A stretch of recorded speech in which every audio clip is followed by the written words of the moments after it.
Il dit, je suis le crocodile dans le Nil et le Nil m'appartient. Alors, Ézéchiel 29 va nous dire, fils de l'homme, tourne ta face vers Pharaon, roi d'Égypte, et prophétise contre lui et contre l'Égypte. La première leçon de gouvernance que Dieu donne à chaque gouvernement est de savoir que les éléments constitutifs de l'État, le territoire, le ressort territorial, la population, les ressources et même le vouloir s'organiser, se constituer en entité gouvernementale, administrative, officielle, territoriale, viennent de Dieu. C'est pourquoi chaque pouvoir est un pouvoir d'un pouvoir. Et puisque le pouvoir est devenu bivalent, c'est-à-dire divin et satanique, chaque pouvoir est un pouvoir de Dieu ou de diable. C'est pourquoi la Bible dit, priez pour vos autorités. Pourquoi? Afin qu'il y ait la paix. C'est ce que la Bible dit. C'est pourquoi la Bible dit, le cœur d'un roi est comme un courant d'eau. C'est Dieu lui-même qui l'incline là où il veut. Alors, la question se pose. Dieu incline le cœur des leaders africains vers où? Gauche, droite, en haut, en bas. Et puisque le pouvoir est le pouvoir d'un pouvoir, les pouvoirs que les pouvoirs de la terre se sont trouvés, c'est l'argent et l'armée. Donc Dieu, dans le code électoral et le qualificatif des candidats, a exigé que le présidentiable n'ait pas assez de chevaux, c'est-à-dire on ne doit pas compter sur l'armée pour aller au pouvoir ou rester au pouvoir, c'est-à-dire pratiquer la durabilité autocratique. Autrement dit, le pouvoir de monter au pouvoir devient le pouvoir de rester au pouvoir, ce qui justifie d'ailleurs un déplacement de pouvoir. Et c'est ce que nous appelons le leadership traditionnel par voie de succession héréditaire. Dans l'Égypte, oubliant que ou sachant que, en mal appliquant la théorie gouvernementale biblique, selon laquelle tout pouvoir est un pouvoir de Dieu, fausse la définition du pouvoir et de son origine, ce que nous appelons le locus de contrôle. Pharaon se dit, moi je suis le pouvoir. Donc la nature et la fonction du pouvoir sont mal définies par Pharaon. Mais nous n'avons plus de prophètes politiques. Ou bien ils ont peur de la mort ou de la prison, oubliant que être prophète, c'est être choisi pour mourir, pour le bien et la vérité. Alors, Ézéchiel, tourne ta face, prophétise la fin du pouvoir de l'Égypte, la fin du pouvoir de l'Égypte, et dit, j'en veux à toi, Pharaon, roi d'Égypte, grand crocodile, toi qui te couches au milieu de tes fleuves et qui dis, mon fleuve est à moi, c'est moi qui l'ai fait.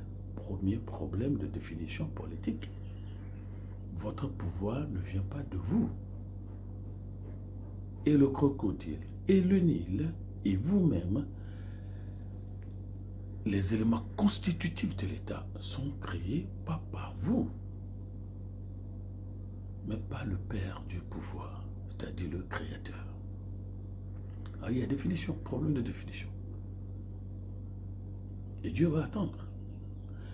Dieu va amener ses enfants maintenant dans ce pouvoir mal défini, mal conçu, mal appliqué, le totalitarisme, le leadership héréditaire par voie de succession pouvoiresque. L'Israël va naître dans le creuset de ce pouvoir mal défini, où le pouvoir ne vient pas de Dieu, mais le pouvoir vient d'un animal, où le pouvoir ne vient pas de Dieu, mais vient d'un objet, le crocodile. En fait, c'est ça le totem du pouvoir de l'Égypte. Et je vous ai dit, quand on dit totem, c'est ça qu'on a utilisé pour sceller l'alliance avec l'autel de pouvoir. Ce qui alimente le pouvoir, c'est le sang de cet animal qui est ici représenté, ou qui ici représente l'anti-pouvoir du pouvoir de Dieu. Pharaon se dit, moi je suis le grand crocodile, mais le Nil est à moi. Autrement dit, le Nil est ma protection. Ce n'est plus Dieu. D'ailleurs, je ne me définis pas de Dieu par rapport à Dieu et pour Dieu et en Dieu. Je me définis. Un pouvoir qui se définit devient la victime ou la télécommande de l'anti-pouvoir de Dieu, c'est-à-dire le crocodile, ancien serpent, le dragon, qu'on appelle aussi le typhon. Un homme à 100 têtes qui crache du feu. Donc, Dieu va constater ça. L'Égypte est née, l'Israël est né, l'Israël a eu son indépendance, l'Israël est sorti, mais l'Israël aussi va être comme sa métropole. Au lieu de définir son intégrité territoriale, au lieu de définir son administration territoriale par rapport au ciel, le leadership vertical, hiérarchique, pyramidal, par rapport à Dieu, l'Israël va signer un accord de partenariat militaire. Comment on appelle ça? Accord militaire, accord bilatéral militaire, accord de coopération militaire. Quand tu es attaqué, je viens à ton aide. Quand je suis attaqué, tu viens à mon aide, sachant que moi je ne serai jamais attaqué parce que moi j'ai plus de pouvoir militaire que toi. Et lorsque Dieu va maintenant demander, lorsque Dieu va vouloir maintenant casser cette coopération militaire qui nourrissait la désobéissance deutérocanonique, en passant le pouvoir à Babylone, le pharaon Hophra va monter au pouvoir. En janvier, je crois 580 quelque chose, Babylone va prendre le pouvoir, va prendre Juda. Dieu va demander à Nebuchadnezzar de prendre son pays. Et il appelle Nebuchadnezzar son serviteur. Oui. La fin du pouvoir de l'Égypte. Qu'est-ce que Dieu lui reproche? Mal définition du pouvoir. Et puis la victimisation, l'enveloppement, le drapage, le doublage, hein, du pays de Jésus avec un pouvoir balique cananéite. L'Égypte était le pouvoir, la superpuissance de l'Antiquité, qui faisait la pluie et le beau temps diplomatique, la pluie et le beau temps militaire. L'Égypte était le grenier de l'Antiquité. Et tous ceux qu'on appelle les saints viennent se ressourcer en Égypte. Et tout cela faisait le pouvoir, la gloire gouvernementale, la puissance militaire. Qui va nous vaincre? L'Égypte défiait les gens. Qui va nous vaincre? Mais on est planté. On est là. Je mettrai une boucle à tes mâchoires. J'attacherai à tes écailles les poissons de tes fleuves. Et je te tirerai du milieu de tes fleuves avec tous les poissons qui s'y trouvent et qui seront attachés à tes écailles. Ça, c'est de l'allégorie. Je vais prendre ton pouvoir et attacher à ton pouvoir les poussins de ton pouvoir. Je vais, c'est comme on dirait, c'est comme, je dis bien, c'est comme on dirait un chef d'État. Je vais prendre ton pouvoir, ta magistrature suprême, je vais attacher le gouvernement et je vais attacher attacher les forces loyales, CGP, Régiment Commando, Garde Présidente, je vais les attacher, vous tous, et je vais vous sortir du pays. Vous savez que l'Égypte est devenue un désert, il faut comprendre. L'Égypte est devenue un désert, il faut comprendre. Mais pourquoi? Ce sont les individus. Alors, qu'est-ce que Dieu va faire? Puisque l'Égypte faisait de Canaan, Tyr, son marchepied, Dieu va alors obliger Babylone, Nebuchadnezzar, à prendre Tyr, le siège de la Judée. Et ce qui va pousser la métropole de l'Israël à venir au secours de sa colonie.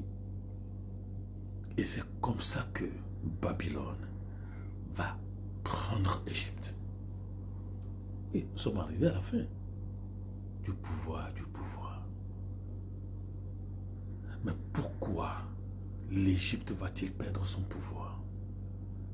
Une mauvaise définition du locus de contrôle, du locus de pouvoir.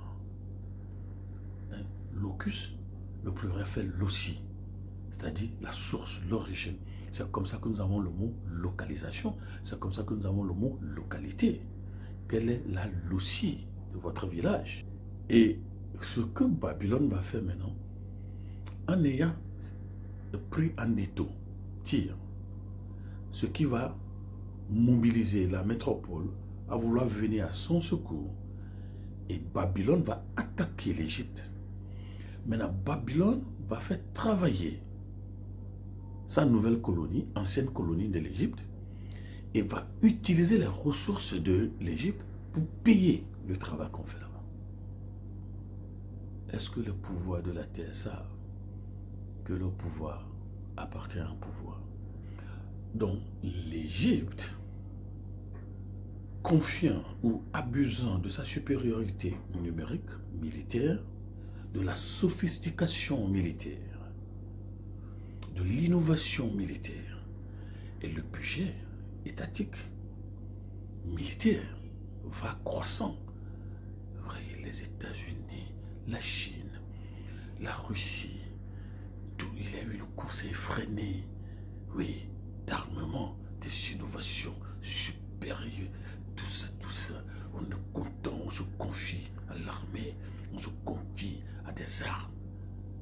Mais j'ai toujours dit, ce ne sont pas les armes qui font la guerre, ce sont les individus.